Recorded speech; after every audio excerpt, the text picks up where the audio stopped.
Here I have Samsung Galaxy F23, and today I'm going to show you how to enter safe mode on this device.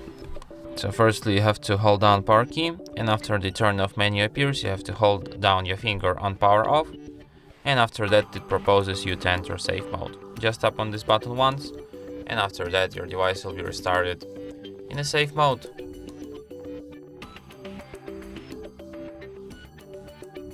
And as you can see, the sign here says safe mode, which is the proof that we're in a safe mode right now.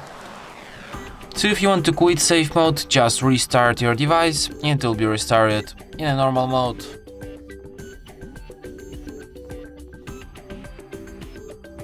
And that's it. Thanks for watching. If you find this tutorial useful, don't forget to hit that like button and subscribe to our channel.